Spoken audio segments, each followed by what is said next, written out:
church? Hell no. Are you no longer feeling comfortable in church?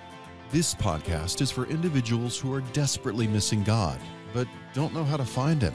Substance abuse, domestic violence, sex offenses, acrimonious divorce can contribute to discomfort in the church. For these individuals, church is just not an option anymore. Ordained minister Dennis Hall and his guests invite you to listen to this podcast for topics that are inspiring, uplifting, and will bring hope to those who just feel church is not relevant in their lives today. I'm Dr. Dennis Hall, and I am delighted that you are listening to this podcast today. You know, I was at a breakfast this morning with a group of men. It was a men's breakfast at a church, and it was interesting to listen to the conversation around the table. I heard several of these men say, I'm turning my TV off until sometime next week. I'm tired of being inundated with political advertising. You know, that's to be expected. In just a few days, we're having an official election for the next president of the United States. Now, millions of people have already voted early. There's no question about that. But the huge turnout will be on election day.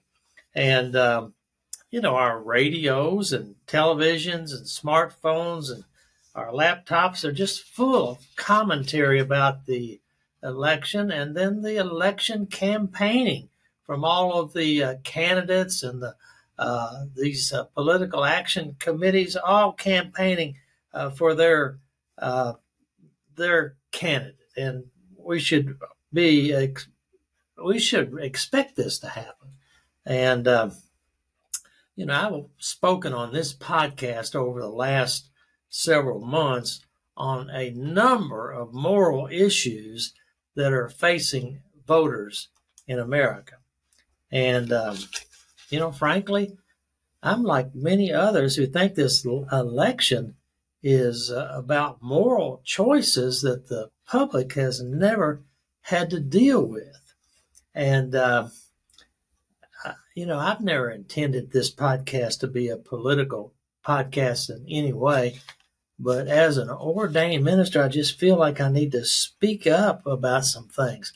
You know, I was at a church-sponsored dinner just a few days ago, and I was sitting next to this wonderful couple who were clearly politically conservative. And as we discussed the issues in this upcoming election, you know, one of the issues that came up was abortion. But I was surprised at their lack of knowledge about this issue. They seemed to be totally unaware that taxpayer dollars were being used to fund this Planned Parenthood organization that markets and promotes abortions and has a sideline business of selling baby parts. Now, all of this has been exposed, you know, even with film, where we could watch on film a discussion about the selling of baby parts by this organization. You know, the Democratic candidate in this election has stated over and over again that she would like to see a national law reinstating Roe versus Wade that would entitle women with the right to choose an abortion without any limitations. None, no limitations. Now, her opponent supports the Supreme Court decision to allow each state to vote on restrictions wanted by the majority of the voters in each respective state. And he clearly thinks there needs to be reasonable restrictions on abortions. You know, the Catholic community and the conservative evangelical communities, they, you know, feel strongly that the sanctity of life of a baby in the womb overrides the right of a woman to choose. You know, you hear chanting from the pro-choice supporters saying, my body, my choice, my body, my choice. You know, this kind of ideological thinking has all kinds of implications. You know, when people are mutilating themselves or attempting suicide, as a society, we intervene. We intervene. In those circumstances, we would never say that it's their body, their choice. Even in the United States, when patients find themselves near the end of life in painful circumstances, assisted suicide is not permitted. What is permitted is psychological and medical comforting, allowing patients to die with dignity. A number of years ago, I was part of a policy-making body for a large faith-based hospital in a major southern city in the United States. They had been performing hundreds of abortions per year under their policy that they only performed abortions when the health and life of the mother was endangered, or when the mother was carrying a deformed fetus. But when a review of the reasons given for the abortions in this hospital was done, looking for the things that threatened the health and death of a mother, in the medical records, it was things like the mother already has 3 girls. Another one would be distressful. The father has just taken a new job in another city. A birth right now would destroy us. Mother was planning to return to school. A new baby would make that impossible. You get the gist? You get the gist of the reasons that were being given as threats to the health of the mother? And the board of trustees of this hospital, after much discussion, decided to change their rules to require that a committee of at least 3 physicians must attest to the health of the mother or the potential death of the mother for an abortion to be performed.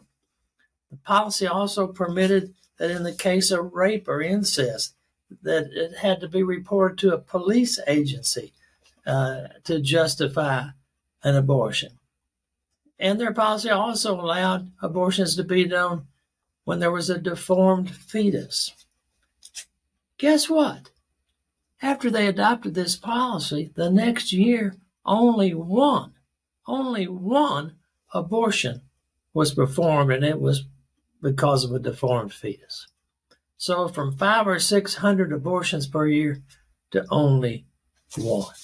This experience was very instructive for me. The pro-choice movement has just misled the public into thinking that abortions are largely young teenage girls who've gotten pregnant or women with unusual medical complications, and this is just not the case. You really ought to talk with some of the people who are former employees of Planned Parenthood.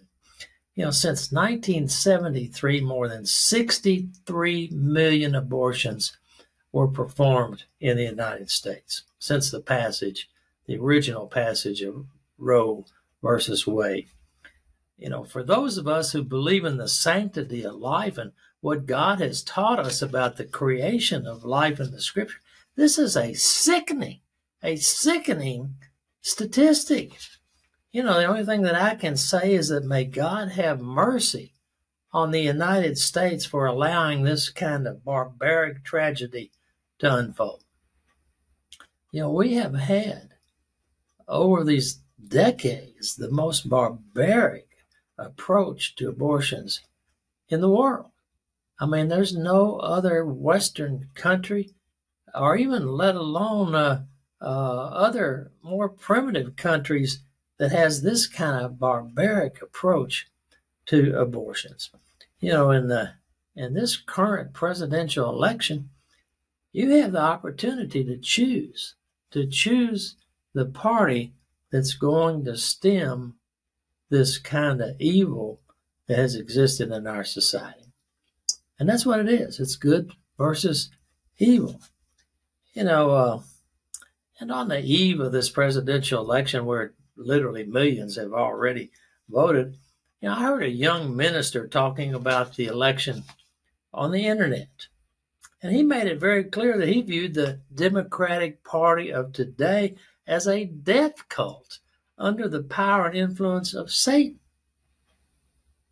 Boy, that caught my attention. He went on and pointed out that the Democratic Party today has a platform supporting many of the things that God hates. Among them, the mutilization of human bodies. Does that get your attention? The annihilation of babies in the womb, of course, and the sexualization of our children. He was arguing.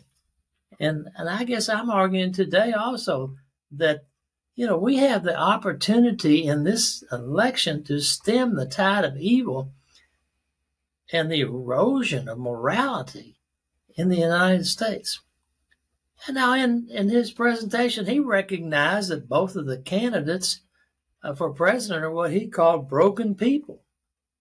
But that one candidate, President Trump, gives us the best opportunity to reinstate a sense of morality in the United States. This young pastor referred to the explosion of gender-changing practices being perpetrated on our young children, sometimes over the objection of their parents, as an evil practice.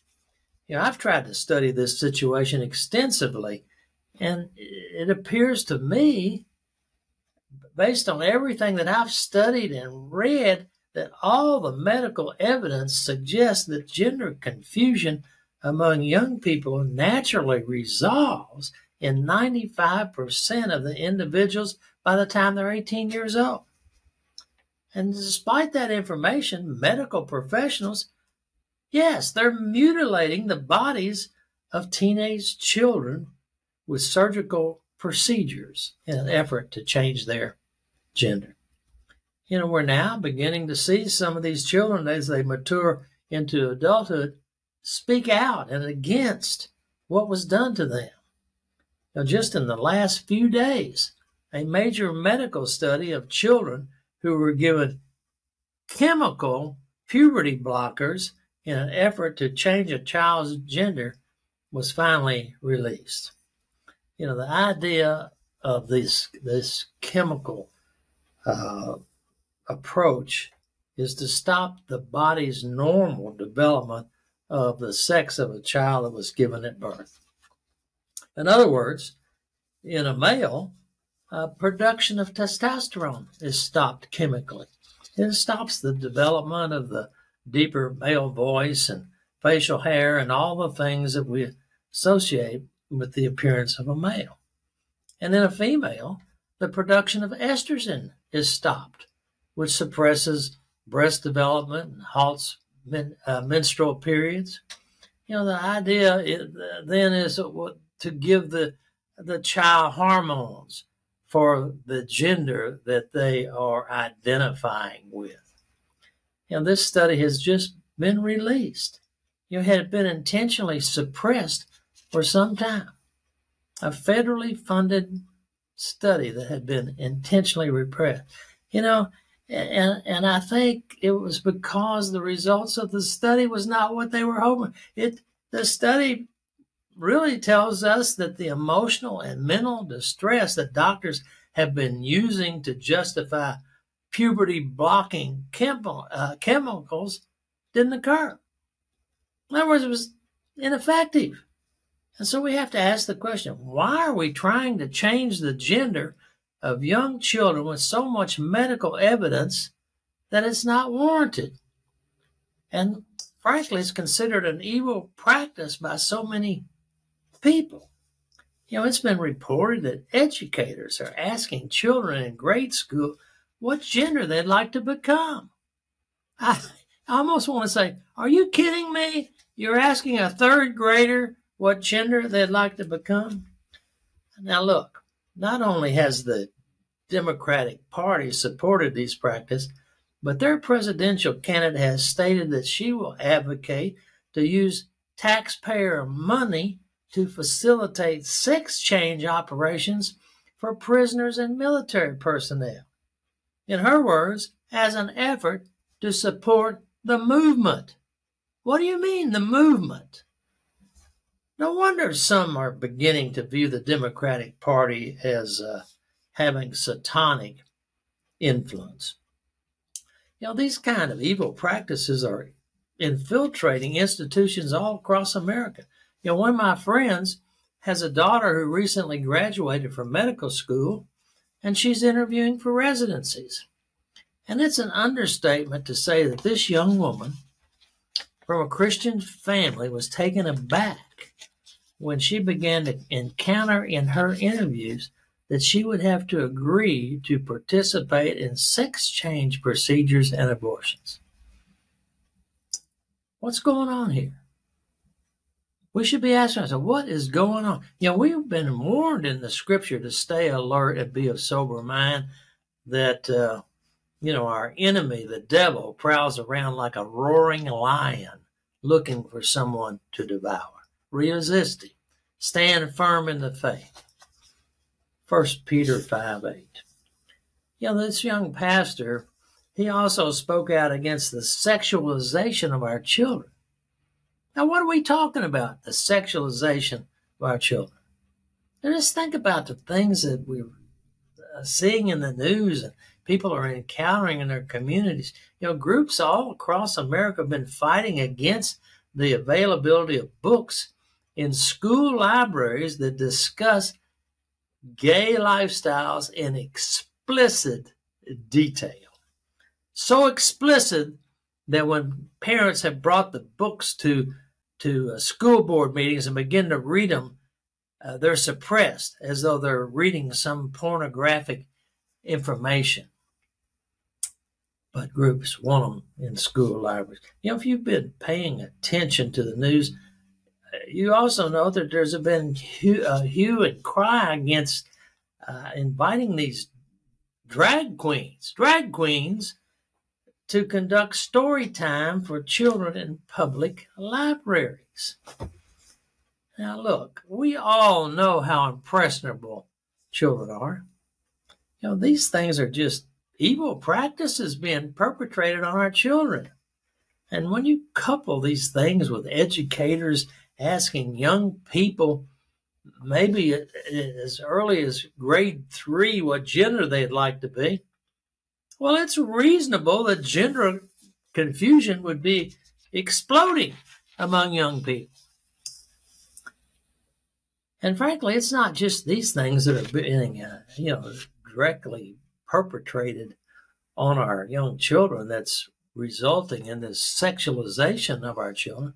It's the whole atmosphere that's been created by the Democratic Party. I personally was greatly offended by the scene that took place at the White House that featured topless transgender individuals dancing on the White House lawn with pride flags hanging from the White House waving in the wind. Now, I'm going to tell you something. There is no way for us to underestimate how this evil scene was received around the world. Ask yourself, how hard would it be in a Muslim nation that hates the United States to convince their young people that Americans are infidels if all they have to do is show them this picture of what transpired on the lawn of our White House? As the young pastor who I listened to on the internet said, this is the kind of stuff that God hates. God hates this kind of stuff. And it's having implications for our country and even for the world in our leadership role in the world. The situation on the southern border has been hotly debated between the two presidential candidates. Since the Biden-Harris administration has taken office, just tens of millions of undocumented illegal immigrants have been allowed to pour into our country. Now you might ask, well, what does this have to do with morality? Well, the Democratic Party has been accused of allowing this to happen so that they can increase and expand the voting bloc within their party. And all that is of great concern. Don't misunderstand me. But, However, I think there are larger, more serious moral concerns about this flood of illegal immigrants into our country. One of the first things I think about is that it's reported that more than 50% of all the women and children who make this journey have been sexually assaulted along the way. Now, you can pretend, if you want to, that our current policies played no part in this tragedy. This kind of reminds me of Pontius Pilate in Matthew 27:24, when he washed his hands in front of a crowd saying that he is innocent of this man. He's talking about Jesus. He's innocent of this man's blood. It's your responsibility. Well, the Biden-Harris administration has been washing their hands, saying that the sexual assaults are the people's own fault. And what almost brings tears to my eyes is the knowledge that more than 200,000 children have been trafficked into the United States, and our government does not even know where they are. And agencies all over the United States are reporting that many of these children have been sex trafficked and end up in some, what we might refer to as just labor sweatshops, taking advantage of them as forced labor. This is a shameful situation. How can this be happening in America? 200,000 children per year, and we have no idea where they are or what's happened to them as a result of the policies on our southern border. And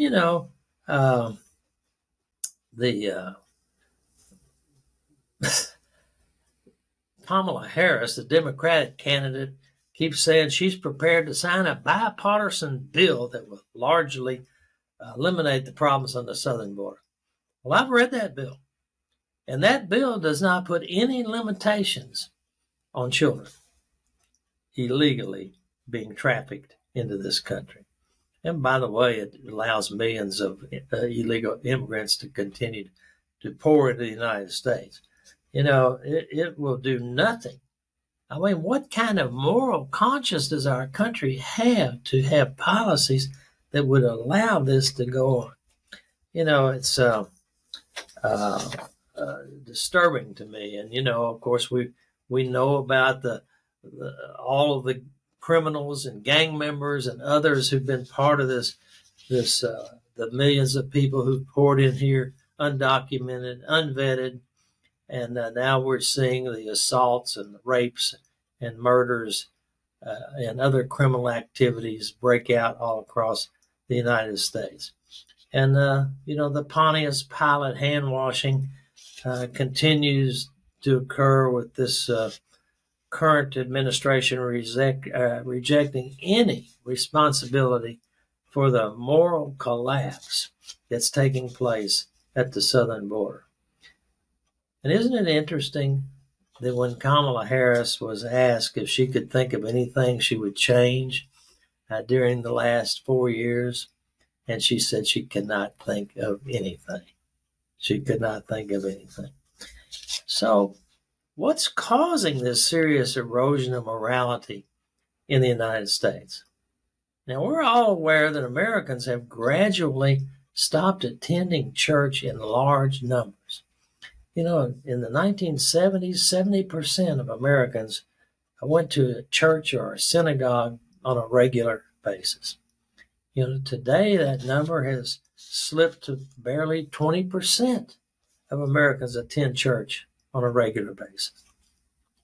And sadly, many think that the Democratic Party reflects the change in moral principles that's been caused by the American people turning their back on God. Now, let me ask you this. You probably don't remember this, but back in 2012, the Democratic Convention chose President Obama as their candidate to become president of the United States. And he noticed that in the Democratic platform, there was no mention of God. And as their nominee, he asked that it be put back into their platform. But to do that, they had to have a voice vote in the Democratic convention. And the chairman brought it up, and there were 3 votes taken, voice votes, by voice. And he could not tell whether the ayes for it or the noes against it won. And so he had 3 votes. And finally, in the last vote, he just declared that the ayes had it and it would be placed back into the platform. And when that happened, the Coliseum broke out into loud booing, virtually booing any reference to God being in the Democratic platform. Now, that probably was the first time we really saw a major political party in the United States officially turn their back on God. It was a debacle. It was an absolute debacle. And, the Democratic Party 4 or 5 years ago, they adopted a resolution that said that the religiously unaffiliated Americans overwhelmingly shared the Democratic Party values. It told us all the direction of this party.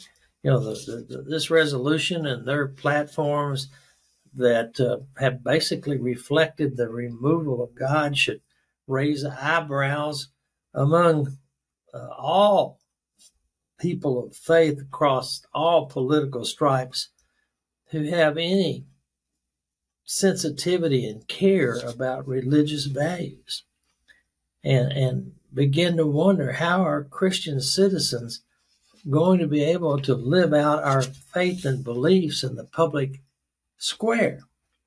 At a time when our nation and world face unprecedented struggles, the move away from God is deeply troubling.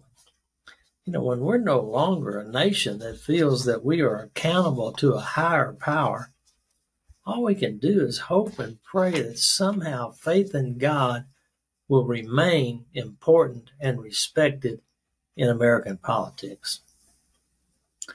Now, as this podcast begins to wind down, I hope you've noticed that, I have said nothing about inflation issues or budget deficits or energy policies or military spending or international relations and the ongoing wars in Ukraine and the Middle East. And these things are all legitimate debates to have in the political arena. However, as an ordained minister, I feel compelled to speak out about the moral issues facing America. Well, you see, for America to remain a successful republic and enjoy an international position of influence, we must bring about a clear sense of morality in our nation. In this presidential election, it is clear that the Republican Party is in the best position to help restore morality in our lives. I've had people say to me, they just cannot vote for Trump because they personally do not like him. Does he have major personality flaws? Yes. But if you want to play a part in putting America on a sound moral path, then you have no choice than to vote for Republican leadership. I'm praying that God will intervene in this election. And I hope you are too. And may God bless you for listening to me today.